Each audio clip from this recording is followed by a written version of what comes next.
Assalamualaikum.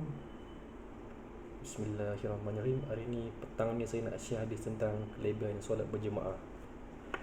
Moga-moga dapat menjadi asbab untuk kita jaga lebih banyak, lebih berkualiti, lebih baik, lebih awal waktu, lebih konsisten, lebih istiqamah setiap hari menjaga solat berjemaah bagi kaum lelaki di masjid.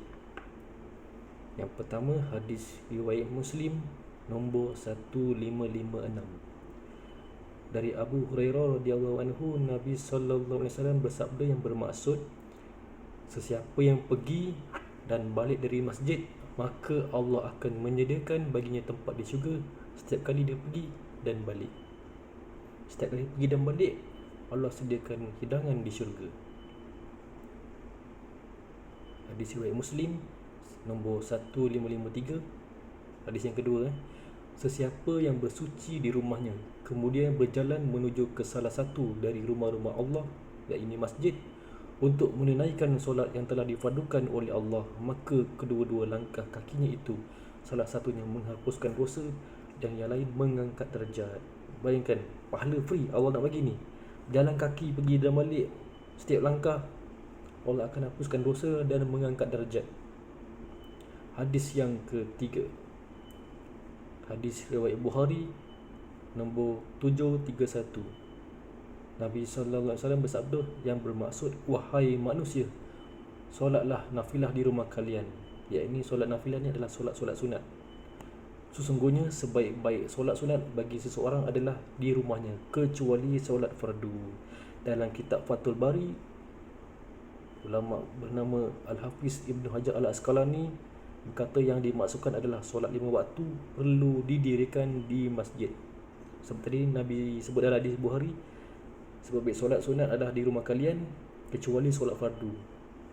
Jadi Al-Hafiz Ibn Hajar Al-Asqalani ni dalam kitab Fathul Bari ni disebut yang dimaksudkan adalah solat 5 waktu perlu di masjid. Iaitu kalau yang bagi yang tak tahu, kitab Fathul Bari ni adalah kitab yang mensyarah hadis Sahih Bukhari.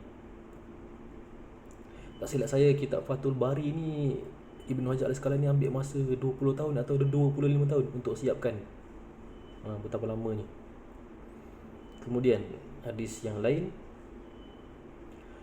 hadis riwayat Al-Bukhari nombor 2420. Nabi sallallahu alaihi wasallam bersabda yang bermaksud, sesungguhnya aku bertekad supaya solat didirikan, kemudian aku akan pergi kepada setiap rumah seseorang yang tidak hadir solat berjemaah, lalu aku akan memerintahkan agar dibakar rumah mereka. Bayangkan, sebab solat berjemaah je Nabi sampai bertekad untuk membakar rumah mereka kepada lelaki-lelaki yang tak pergi solat fardu berjemaah tanpa keuzuran. Bayangkan. Dalam hadis lain pula, sesiapa yang mendengar azan akan tetapi tidak menyahutnya pergi solat di masjid tanpa uzur, maka tiada solat baginya. Di dalam Al-Musannaf hadis ni.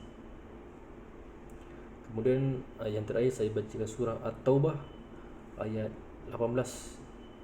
Maksudnya, hanya saja yang layak memakmurkan, menghidupkan masjid-masjid Allah itu ialah orang-orang yang beriman kepada Allah dan hari akhirat, serta mendirikan sembahyang dan menunaikan zakat dan tidak takut melainkan kepada Allah. Dengan adanya sifat-sifat yang tersebut, maka adalah diharapkan mereka menjadi dari golongan yang mendapat petunjuk. Semoga perkongsian ini membuatkan kita lebih beramal, lebih kuat, lebih bersemangat untuk jaga solat fardu berjemaah di masjid. Dan insya-Allah bila kita jaga betul-betul, insya-Allah kehidupan kita akan lebih sempurna, insya-Allah. Assalamualaikum warahmatullahi wabarakatuh.